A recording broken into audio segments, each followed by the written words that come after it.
반갑습니다. 김세윤입니다.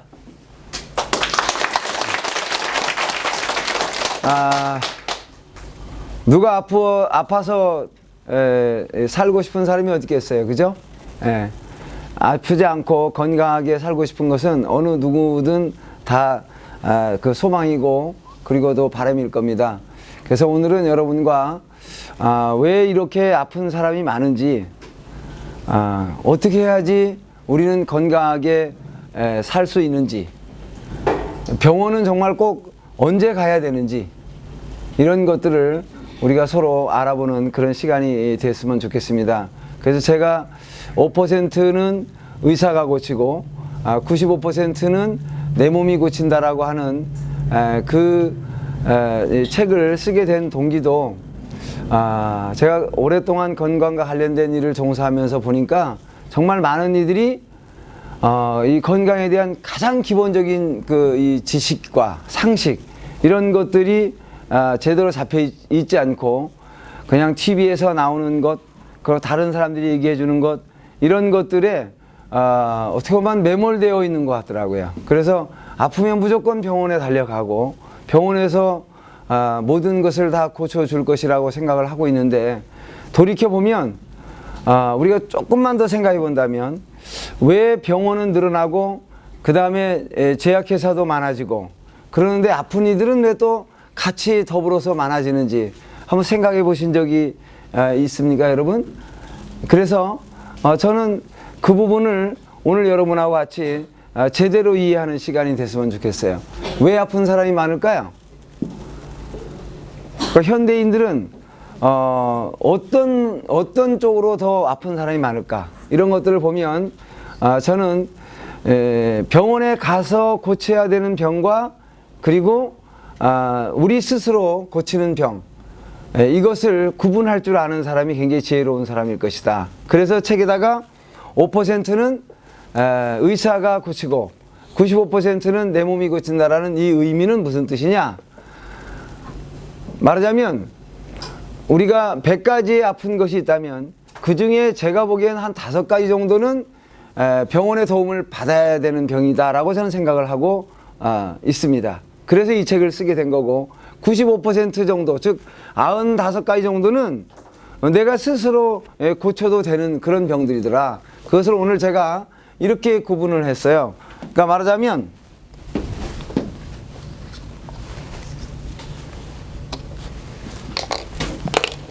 여기에 질병이 있고 저는 질환이 있고, 이렇게 구분을 하고 싶은 거죠. 그래서 질병은 원인 자체가 뭐냐면 세균에 감염된 병들, 말하자면 어떤 병들이 있을까요?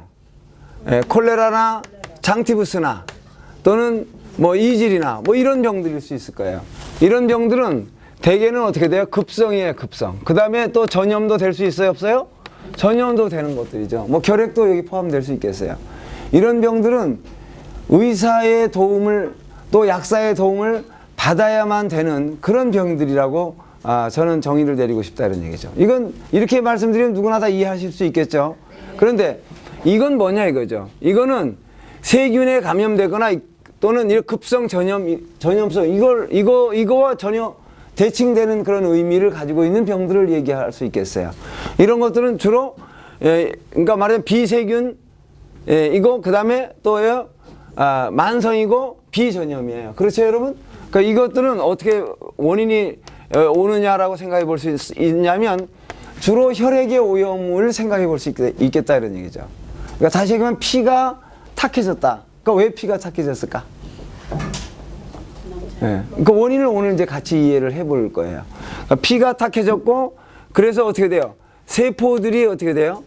기능이 저하된 거예요. 세포의 기능이. 왜? 이 세포들은 혈액을 영양으로 받아서 사용해야만 되는 그런 생명체의 가장 기본 단위일 테니까요. 그렇죠, 여러분? 그 다음에 더 본다면 이제 호르몬의 부조화를 생각해 볼 수 있다.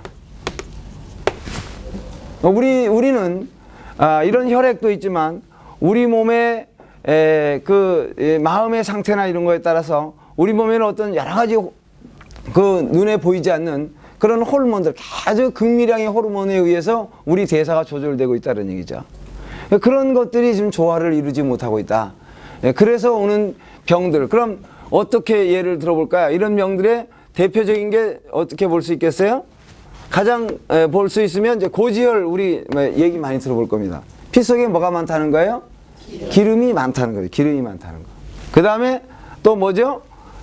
이제 간에 기름이 꼈다. 간에 기름이 낀 걸 우리가 뭐라 그래요? 지방간이, 지방간. 그럼 왜 간에 기름이 많이 꼈는가?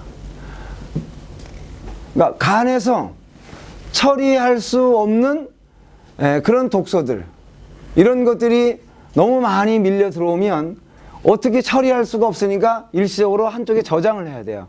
그러니까 저장해야 될 때 어디 저장할 공간이 없으니까 어디다 저장할까요? 기름, 즉 지방세포밖에 없어요. 그래서 지방세포를 만들어내야 돼요. 이게 지방간이라고 볼 수 있는 거예요. 그러니까 우리 주변에 술을 안 먹었는데도 지방간이 있는 사람들이 있어요, 없어요? 그런 사람들이 있어요. 그럼 뭐냐 이거죠. 그러니까 변만 제대로 못 봐도 지방간이 올 수도 있다는 것을 오늘 우리는 생각해 볼 수 있다는 얘기죠. 그래서 여러분 이제 그건 또 별도로 제가 챕터에서 같이 생각을 해보겠습니다만은, 그 다음에 고혈압 생각해 볼 수 있겠어요. 그렇죠? 그럼 고혈압이란 무엇인가? 왜 혈압이 높아졌을까? 운명인가 이것이? 무조건 부모님으로부터 받은 어떤 체질일까? 우리는 그렇게 받아들이기에는 이거는 설명이 안 되는 부분이 많다는 얘기죠. 그래서 평생 정말 약을 먹어야 되는가 이것은? 고혈압은 무엇인가? 왜 혈압을 높였을까? 바꿔서 생각한다면 우리 몸은 언제나 우리 몸을 가장 정상의 상태를 가져가게 하려고 하는, 머리끝에 발끝까지 모든 생명체, 즉 세포를 다 정상으로 유지시키려고 하는 그런 흐름이 있다는 얘기. 그런 걸 항상성이라고 우리가 놓고 본다면, 피의 압력이 높아지는 이유는 왜 높아질까요? 혈관이 좁아졌다든가, 또는 피가 탁해서 끈적거려서 피가 잘 흘러가지 않는다든가, 그래서 머리끝에서 발끝까지 저 멀리 있는, 심장으로부터 멀리 있는 세포들에게 영양을 공급해 줘야 되는데 공급할 수 있는 방법은 어떻게 돼요? 압력을 높이는 수밖에 없다네. 이렇게 본다면, 원인을 그렇게 찾아본다면, 혈액이 맑아진다면, 그리고 몸의 균형이 잡힌다면 굳이 혈압을 높일 필요가 있을까요? 없을까요, 여러분? 없다고 볼 수 있겠죠? 이런 말씀을 우리가 같이 이해하자는 거예요. 당뇨를 또 생각해 볼 수 있겠습니다. 우리 지금 당뇨 환자가 굉장히 급증하고 있어요. 고혈압도 말할 것도 없지만. 그럼 고혈압과 당뇨가 왜 이렇게 늘어나고 있는가? 왜 이렇게 늘어나는 것 같아요? 여러분 생각해 보신 적이 있어요?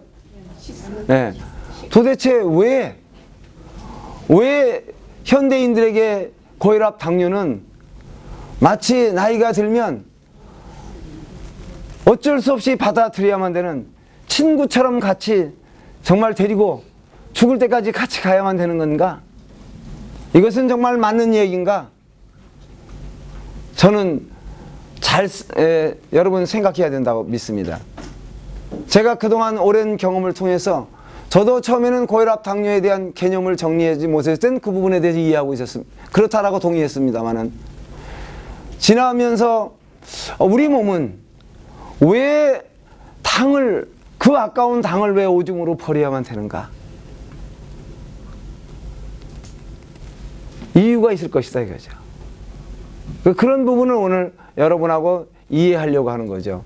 그래서 당이라는 건 뭡니까? 우리가 먹은 음식이 포도당이 되어서, 그래서 혈액을 통해서 세포의 영양으로 공급해 주는 건데, 세포들이 그것을 받아 쓸 수 없는 조건이 됐기 때문에 피 속에 당이 높은 것을 우리는 고혈당이라고 하죠. 그렇죠 여러분? 그러니까 피 속에 당이 많다는 얘기죠. 피 속에 당이 많이 들어있다.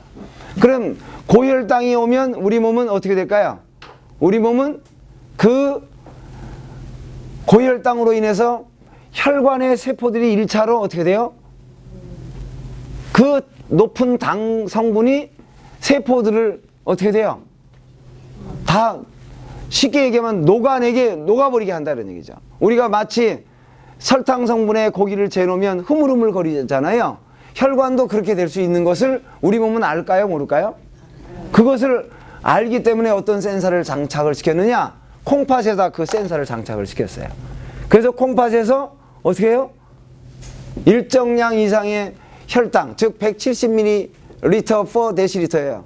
이 이상의 혈당이 통과되면 어떻게 돼요? 바로 오버플로우 시키는 그런 시스템을 우리 몸, 흑인이든 백인이든 황인종이든 누구나 똑같이 만들어놨어요. 정말 신비스럽죠, 여러분. 그렇지 않습니까?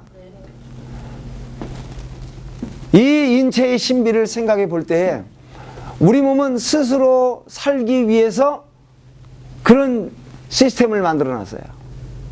그래서 오줌으로 당을 버리는 것을 뭐라고 그러죠? 오줌으로 뭘 버려요? 당을 빼버리는 것을 우리는 당뇨다. 여기다 이제 이거를 하나의 병이다 이래서 당뇨병이라고 하는 거 아니겠어요? 그렇지 않습니까?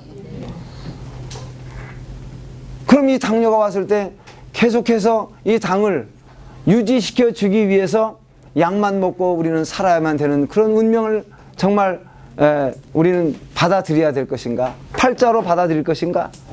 여러분 그렇게 하기엔 너무 안타깝고 그렇지 않으세요? 그렇죠?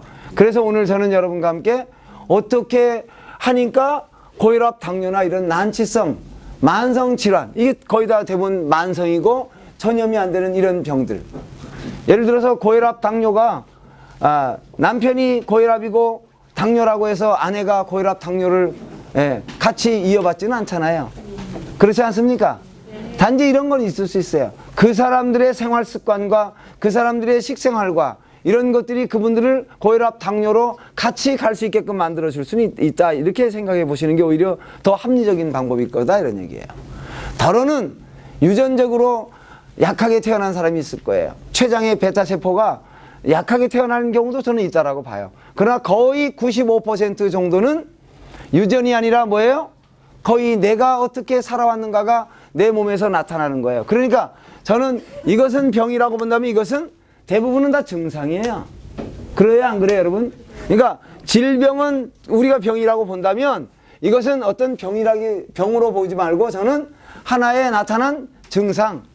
그래서 이 메타보릭 신드롬, 즉 다시 말하면 대사질환, 만성대사질환 이런 것들은 약이나 주사에 의지하는 것보다는 내가 스스로 노력해서 정상이 되도록 해야 된다는 것을 오늘 여러분하고 이해하려고 이 자리에 우리는 함께 있는 겁니다, 여러분.